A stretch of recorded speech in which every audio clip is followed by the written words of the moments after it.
ચારો તરફ નજર કરીએ તો ગૃહમંત્રી અમિત શાહના નિવાસસ્થાને બેઠક, મુખ્યમંત્રી ભૂપેન્દ્ર પટેલ અને અમિત શાહના નિવાસસ્થાને પહોંચ્યા. ભાજપના આગેવાનો પણ પહોંચ્યા બેઠકમાં.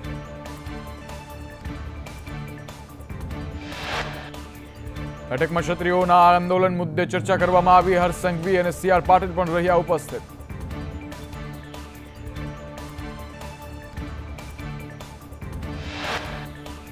પંજાબના મુખ્યમંત્રી ભગવંત માને ક્ષત્રિય સમાજના આંદોલનને લઈને ભાજપ પર આકરા પ્રહાર કરતા કહ્યું કે ભાજપ પોતાની જ જાળમાં ફસાઈ ગયો છે. તાપીના વાલોડમાં ક્ષત્રિય સમાજ દ્વારા રૂપાલાનો વિરોધ કરવામાં આવ્યો.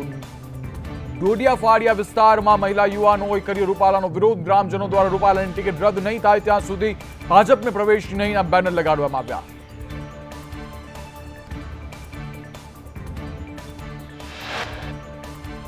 સાબરકાંઠામાં આઈડર ભાજપ કાર્યાલયના ઉદઘાટનમાં હોબાળો. કાર્યક્રમમાં ક્ષત્રિય યુવાનોએ ઉમેદવાર સહિત ભાજપ વિરોધી સૂત્રોચ્ચાર પણ કરવામાં આવ્યા.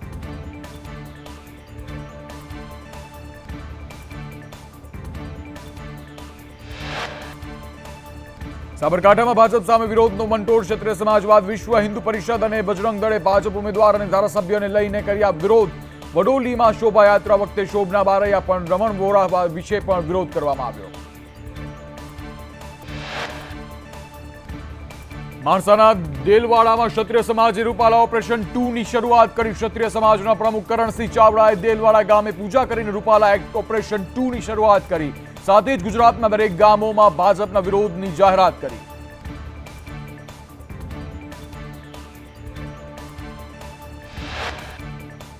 રૂપાલાના વિરોધમાં ચાલતા ક્ષત્રિય આંદોલનમાં તડા પડ્યા. રાજકોટની મહિલા આંદોલનકારી પદ્મિની બાવાળાએ ક્ષત્રિય સંકલન સમિતિને આડે હાથ લીધી. કહ્યું, હાલ સંકલન સમિતિની સાથે છું, ભવિષ્યમાં સમિતિ સાથે નહીં રહી શકું. હું વ્યક્તિગત કેવી રીતે લડાઈ લડી શકું?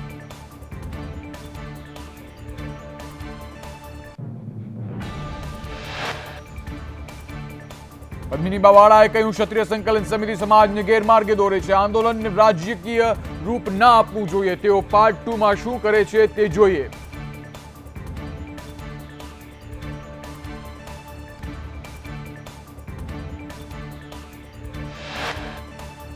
પદ્મિની બાવાળાએ કહ્યું, આંદોલનકારી મહિલાઓને સાઇડ લાઇન કરાય. 350 ક્ષત્રિય મહિલાઓ ફોર્મ ભરશે તે વાત ક્યાંય નથી. અન્યાય સામે લડાઈ લડવા નીકળ્યા હતા, પણ સમાજ જ અન્યાય કરે તેનું શું?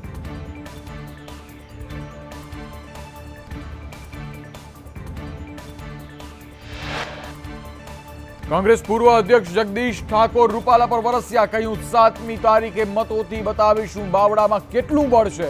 અહંકારમાં રચાતા રૂપાલાએ માત્ર ક્ષત્રિયોનું અપમાન નથી કર્યું, તમામ રાજવીઓનું અપમાન કર્યું છે, જેને દેશને એક કર્યો.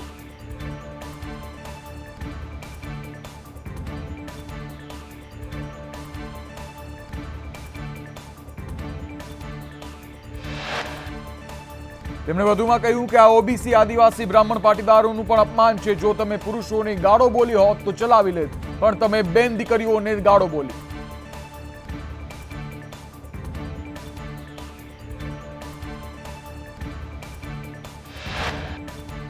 રાજકોટમાં કોંગ્રેસ નેતા લલિત ગગધરાએ ક્ષત્રિયોના મુદ્દે લઈ કહ્યું, ભૂલ પરસોત્તમ રૂપાલાએ કરી છે, કોંગ્રેસે નથી કરી. ક્ષત્રિય આંદોલનના મુદ્દા સાથે કોંગ્રેસ ચૂંટણી લડશે. છાશ લેવા જવું અને દોણી સંતાડવા તેવું નથી આવડતું.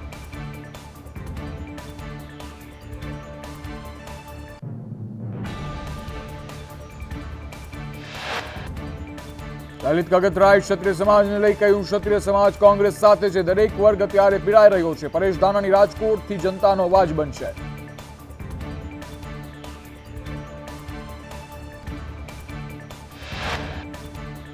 પરેશ ધાનાણીએ પત્રકાર પરિષદમાં નામ લીધા વગર રૂપાલા પર નિશાન સાધતા કહ્યું કે સત્તામાં બેઠેલા લોકોનો અહંકાર સામે આવ્યો છે. રાજકોટનું રણ મેદાન રૂપાલા વિરુદ્ધની લડાઈ નથી.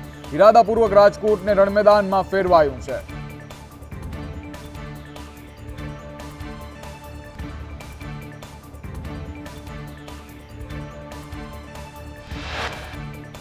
પરેશ ધાનાણીની પત્રકાર પરિષદ, મોટા પડકારો ઝીલવા અમે રાજકોટ આવ્યા છીએ. અહંકારમાં લોકો પીડાઈ રહ્યા છે. કોર્પોરેશનથી લઈ કેન્દ્ર સુધી ભાજપનું શાસન છે. ગુજરાતની વિધાનસભા વિપક્ષ વિહોણી છે. સામાન્ય માણસની અપેક્ષાઓ પૂરી કરવામાં ભાજપ નિષ્ફળ નીવડી છે. કમલમની કાર્યાલયમાં કોંગ્રેસના નેતાઓ તાજ પહેરીને બેસ્યા છે. યુવાનોને નોકરી નથી મળી. મામા માસી ફઈ ફુવાના લોકો વહીવટ ચલાવી રહ્યા છે. મોંઘવારીએ માજા મૂકી છે. રાજકોટને ઇરાદાપૂર્વક રણ મેદાનમાં ફેરવવાનો ભાજપનો પ્રયાસ થયો છે. રૂપાલા સામે સાધ્યું નિશાન. શાંત રાજકોટના આંગણે શું કામે વાણી વિલાસ. રાજકોટનું રણ મેદાન રૂપાલા વિરુદ્ધની લડાઈ નથી, કોઈ વ્યક્તિને સાંસદ બનાવવા માટેની લડાઈ નથી. રસ્તામાં બેઠેલા લોકોને અહંકારનો સામે આવ્યો છું. પરેશ ધાનાણી આજે રામનવમી પવિત્ર દિવસે ભગવાન રામને યાદ કર્યા. જ્યારે શક્તિને ઠેસ પહોંચાડવાનો પ્રયાસ કર્યા. રાજકોટને ઇરાદાપૂર્વક રણ મેદાનમાં ઉતારવામાં ઉમેદવાર ફેરવવાનો પ્રયાસ કરવામાં આવ્યો છે. પરસોત્તમભાઈ રૂપાલા સંભવિત પ્રતિસ્પર્ધી ગણાવ્યા.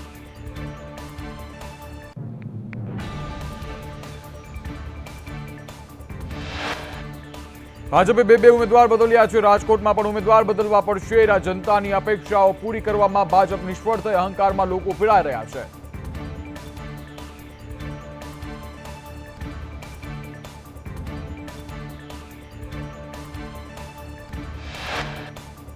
ધાનાણીએ વધુમાં કહ્યું કે મોંઘવારીએ માજા મૂકી છે. કોર્પોરેશનથી લઈ કેન્દ્ર સુધી ભાજપનું શાસન છે.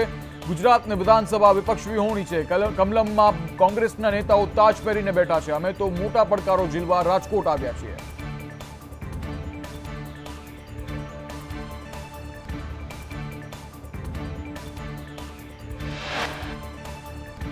રાજકોટમાં રાજકારણ ગરમાયું. પરેશ ધાનાણીએ રૂપાલાને સંભવિત ઉમેદવાર ગણાવતા ભાજપ પ્રવક્તા રાજુ ધ્રુવની પ્રતિક્રિયા સામે આવી. તેમણે કહ્યું, સંભવિત બધું કોંગ્રેસમાં હોય છે. બેબુનિયાદ વાતો કરી શું સાબિત કરવા માંગો છો?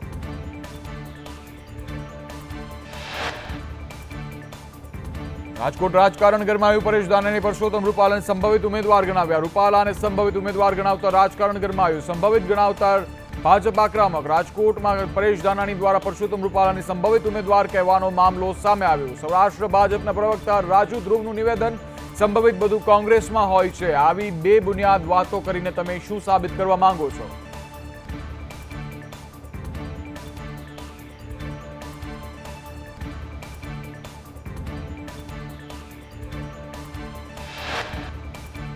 તેમણે વધુમાં કહ્યું કે કોંગ્રેસ રાજકોટની શાંતિ દોડવાનો પ્રયાસ કરી રહી છે. રૂપાલા 5 લાખથી વધુ મતથી જીતશે અને સૌરાષ્ટ્રની તમામ 7 બેઠક ભાજપ જીતશે. આ ચૂંટણીમાં પણ ક્ષત્રિય સમાજના આશીર્વાદ મળશે. અમિત શાહ સવારે આજે ગાંધીનગર લોકસભા મતક્ષેત્રમાં ગૃહમંત્રી અમિત શાહનો ભવ્ય રોડ શો. તમામ 6 વિધાનસભા વિસ્તારમાં 16 કિલોમીટર લાંબો અમિત શાહનો રોડ શો. 19મીએ ગાંધીનગર કલેક્ટર કચેરીએ ઉમેદવારી નોંધાવશે.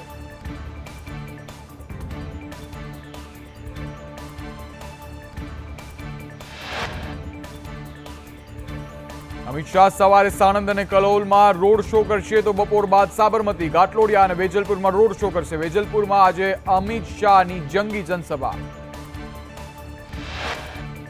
પંજાબના સીએમ ભગવંત માન ગુજરાતમાં ચૂંટણી પ્રચાર માટે આવ્યા છે. ત્યારે ભરૂચમાં ચૈત્ર વસાવાના પ્રચારમાં તેમણે કહ્યું કે અમે સર્વેમાંથી નથી આવતા, સીધા જ સરકારમાં આવીએ છીએ. બેઠકોને લઈને અમે કોઈ પૂર્વધારણા નથી કરતા. રાજકોટમાં કોંગ્રેસના મધ્યસ્થ ચૂંટણી કાર્યાલય મુદ્દે કોંગ્રેસના જ બે અલગ જૂથ વચ્ચે વિવાદ સર્જાયો. પત્રકાર પરિષદમાં ગેરહાજર નેતાઓ સાથે બેઠક. ડોક્ટર હેમાંગ વસાવડાના બંગલે કોંગ્રેસ ઉમેદવાર પરેશ ધાનાણીની હાજરીમાં બેઠક. નારાજ નેતાઓ પણ બેઠકમાં હાજર. ભરૂચમાં ચૈત્ર વસાવાનું જન આશીર્વાદ યાત્રાના નામે શક્તિ પ્રદર્શન. પંજાબના મુખ્યમંત્રી ભગવંત માન અને કોંગ્રેસ પ્રદેશ પ્રમુખ શક્તિસિંહ પણ યાત્રામાં જોડાયા. હજારો સમર્થકો જન આશીર્વાદ યાત્રામાં ઉપસ્થિત રહ્યા.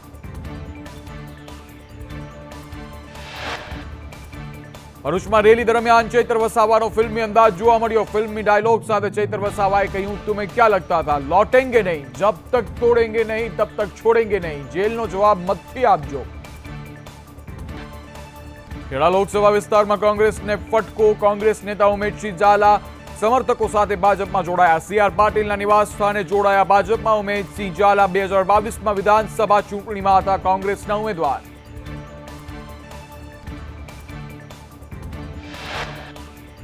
વડોદરામાં ચૂંટણી સમયે જ કોંગ્રેસમાં ભંગાણ. જિલ્લા કોંગ્રેસ ઉપપ્રમુખ સુખદેવ ઠાકોર જોડાયા ભાજપમાં. મોટી સંખ્યામાં કોંગ્રેસના કાર્યકરો સાથે ભાજપમાં જોડાયા. ક્ષત્રિય ઠાકોર સેનાના પૂર્વ પ્રમુખ પણ જોડાયા ભાજપમાં.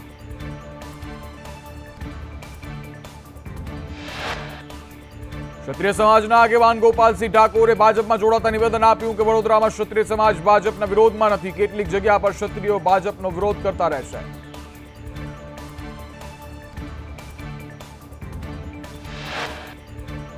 સુરેન્દ્રનગર ભાજપ ઉમેદવાર ચંદુ શિહોરાની ડિગ્રીને લઈ કોંગ્રેસના સોશિયલ મીડિયામાં આક્ષેપ. શિહોરાએ બાયોડાટામાં બીઈ સિવિલની ડિગ્રી લખી તો ફોર્મ ભરતી વખતે એફિડેવિટમાં 12 પાસનો ઉલ્લેખ.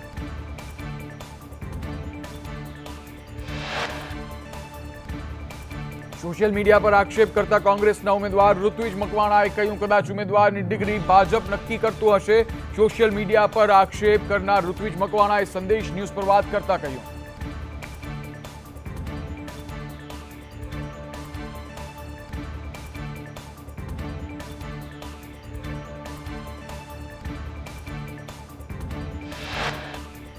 કોંગ્રેસના આક્ષેપ પર ચંદુભાઈ શિહોરાની પ્રતિક્રિયા. કહ્યું, 2 વર્ષ બીઈ સિવિલ કર્યું હતું અને પૂર્ણ કરતા 12 પાસનો કર્યો ઉલ્લેખ.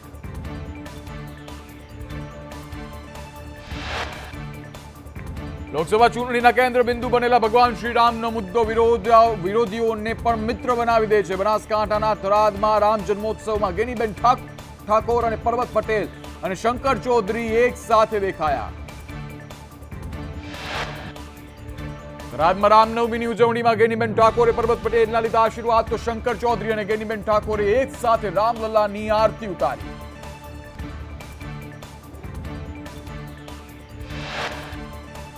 અમદાવાદ પૂર્વના ઉમેદવાર હસમુખ પટેલ રામજીના શરણે. હસમુખ પટેલે ભગવાન રામની ચરણ પાદુકાના લીધા આશીર્વાદ.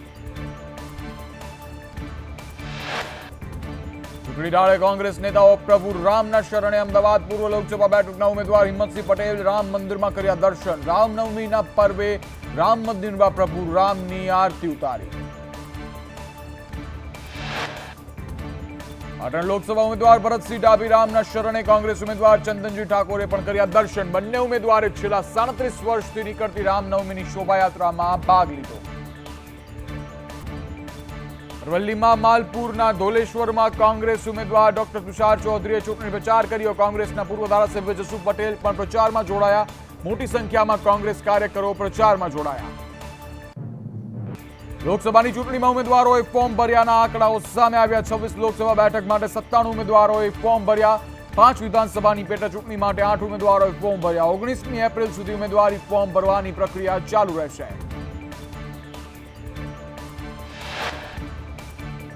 રાજકોટમાં ભાજપના હોર્ડિંગ્સને લઈને ચૂંટણી પંચમાં ફરિયાદ નોંધાઈ. વકીલ શૈલેન્દ્રસિંહ જાડેજા દ્વારા સી વિજિલ પોર્ટલમાં ફરિયાદ કરવામાં આવી. શહેરમાં અલગ અલગ 100 હોર્ડિંગ્સ લગાવાયા છે. રામ મંદિરમાં અદ્ભુત નજારો જોવા મળ્યો. મંત્રોચ્ચાર વચ્ચે રામલલ્લાનું દિવ્ય સૂર્ય તિલક થયું. આસ્થા અને વિજ્ઞાનના સંગમથી રામલલ્લાનો સૂર્યાભિષેક કરવામાં આવ્યો. રામલલ્લાનું લલાટ સૂર્યના કિરણથી ઝગમગી ઉઠ્યું.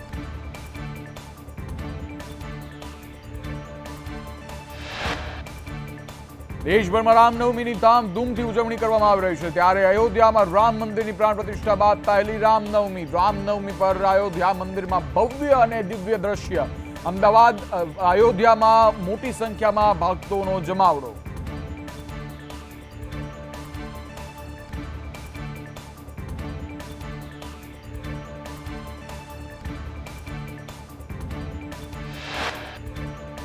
રામનવમીને લઈ રામલલ્લાના વિશેષ વસ્ત્રો તૈયાર કરાયા. પીળા રંગનું પીતાંબર, ખાદી અને હેન્ડલૂમનો ઉપયોગ કરવામાં આવ્યો. સોના અને ચાંદીના દોરાનો ઉપયોગ કરવામાં આવ્યો.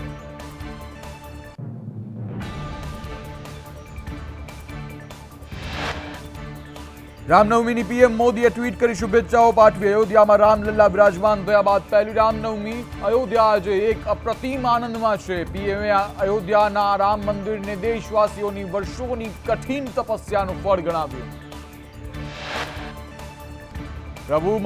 પીએમ મોદીએ પ્રભુ શ્રીરામનું સૂર્યતિલક હેલિકોપ્ટરમાં બેસી નિહાળ્યું. કહ્યું, આ ક્ષણ આપણા સૌ માટે અલૌકિક છે. મહેસાણામાં રામલલ્લાની જન્મ જયંતિ નિમિત્તે રામજી મંદિર ખાતેથી રથયાત્રા નીકળી, જેમાં મુખ્યમંત્રી ભૂપેન્દ્ર પટેલ, મહંત અવિચલદાસજી, ઋષિકેશ પટેલ અને નીતિન પટેલ ઉપસ્થિત રહ્યા. યાત્રામાં 100 જેટલા વાહનો, ભજન મંડળીઓ તેમજ મોટી સંખ્યામાં ભક્તો જોડાયા.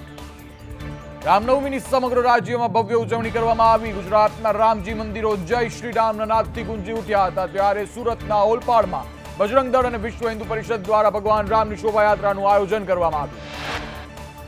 રાજકોટમાં રામનવમીની ભવ્ય ઉજવણી. વિશ્વ હિન્દુ પરિષદ અને રાધેશ્યામ ગૌશાળા દ્વારા રૈયા રોડથી શોભાયાત્રા કાઢવામાં આવી. મોટી સંખ્યામાં રામ ભક્તો શોભાયાત્રામાં જોડાયા. પરસોત્તમ રૂપાલાએ શોભાયાત્રાનું સ્વાગત કર્યું. રામનવમીની હિંમતનગરના મહેતાપુરામાંથી ભવ્ય શોભાયાત્રા નીકળી. મુસ્લિમ પરિવારે યાત્રાનું સ્વાગત કર્યું. મોટી સંખ્યામાં ભક્તો જોડાયા શોભાયાત્રામાં. જંબુસરમાં રામનવમીની ભવ્ય ઉજવણી. વીએચપી બજરંગ દળ દ્વારા યોજાઈ બાઇક રેલી. મામલતદાર સહિત રામ ભક્તો રેલીમાં જોડાયા. મામલતદારે ભક્તોને મતદાન કરવા પ્રતિજ્ઞા લેવડાવ્યા. આણંદમાં રામનવમીની ભવ્ય ઉજવણી કરાઈ. ચુસ્ત પોલીસ બંદોબસ્ત વચ્ચે શક્કરપુર રામજી મંદિરથી શોભાયાત્રાનો પ્રારંભ કરવામાં આવ્યો હતો. ભગવાન રામની શોભાયાત્રાને પગલે ખંભાતના માર્ગો જય શ્રી રામના નાદથી ગુંજી ઉઠ્યા. જૂનાગઢના ઉપરકોટ પાસે આવેલા 750 વર્ષ જૂના રામ મંદિર ખાતે ભગવાન શ્રી રામ જન્મોત્સવની ઉજવણી કરવામાં આવી. બપોરે મહાઆરતી સાથે હર્ષોલ્લાસથી ઉજવણી કરવામાં આવી અને શોભાયાત્રામાં 42 પ્રકારના પ્લેટ્સનું આયોજન કરવામાં આવ્યું હતું. યાત્રાધામ દ્વારકામાં રામનવમીની ઉજવણી. મોટી સંખ્યામાં ભક્તો દર્શનાર્થે ઉમટ્યા. રામ ભગવાનને આભૂષણનો કરાયો શૃંગાર. મોટી સંખ્યામાં ભક્તોએ દર્શન કરી ધન્યતા અનુભવી. સુરેન્દ્રનગરના ગામડાઓમાં ભારે ઉનાળા પાણી પોકાર. બુડી તાલુકાના ગામડાઓમાં પીવાના પાણીને લઈ લોકોને ભારે હાલાકીનો સામનો કરવો પડી રહ્યો છે. માનપર વડદામાં પીવાનું પાણી જ નથી. 14 દિવસે એકવાર ટેન્કર આવે છે અને પાણી આપે છે. તંત્રને અનેક રજૂઆત કરવા છતાં પણ ગ્રામજનોને પીવાનું પાણી પહોંચાડાયું નથી. તંત્રની નિષ્ક્રિયતાથી ગ્રામજનો સહિત પશુઓ પણ હાલાકી. Ahmedabad Vadodara express way highway પર ટ્રેલર અને કાર વચ્ચે થયેલા અકસ્માત પર કોંગ્રેસ પ્રદેશ અધ્યક્ષ શક્તિસિંહ ગોહિલને કહ્યું કે ખાનગી પાસિંગની કારમાં કેપેસિટી કરતા વધુ પેસેન્જર બેસાડવામાં આવ્યા હતા. આ બધું સમગ્ર ગુજરાતમાં ચાલે છે. બસો અથવા પબ્લિક ટ્રાન્સપોર્ટ યોગ્ય ન હોવાથી લોકો આવા વાહનોમાં મુસાફરી કરે છે. સરકારની હપ્તાખોરની નીતિના કારણે આ બધું રહેમ નજર હેઠળ ચાલી રહ્યું છે. રાજકોટના પિતા પુત્ર સહિત 3 વેપારીઓએ જામનગરના વેપારી સાથે ₹11.18 કરોડની છેતરપિંડી કરી હોવાની ફરિયાદ નોંધાઈ છે. સુરતના ઉધના હત્યા કેસમાં પોલીસે 3 હત્યારાઓની કરી ધરપકડ. પોલીસે 3 આરોપીઓને લઈ રિકન્સ્ટ્રક્શન કર્યું. સુરતના ડિંડોલી વિસ્તારમાં યુવકની હત્યાની ઘટનામાં વધુ એકની ધરપકડ. સગા ભાઈ અને માસીના દીકરાએ કરી હતી હત્યા. અમદાવાદના ચાંદખેડામાં આવેલી શ્રી વિનાયક જ્વેલર્સમાં સોનાની વીંટીની ચોરી કરવામાં આવી. સુરતમાં 3 વર્ષથી ગુમ કિશોરીની હજુ ભાડ નહીં. માહિતી આપનારને 20,000નું ઇનામ જાહેર. હાઈકોર્ટમાં હેબિયસ કોર્પસની દાખલ કરાય. બનાસકાંઠામાંથી 12 કિલો ચાંદી સાથે એકની અટકાયત. ચાંદીની ગેરકાયદે હેરાફેરી કરતા ઝડપાયો બસ ડ્રાઈવર. સુરતમાં લોન કેસમાં વધુ 2 આરોપી ઝડપાયા. ક્રાઇમ બ્રાન્ચે બોગસ દસ્તાવેજ બનાવનાર 2ને ઝડપ્યા.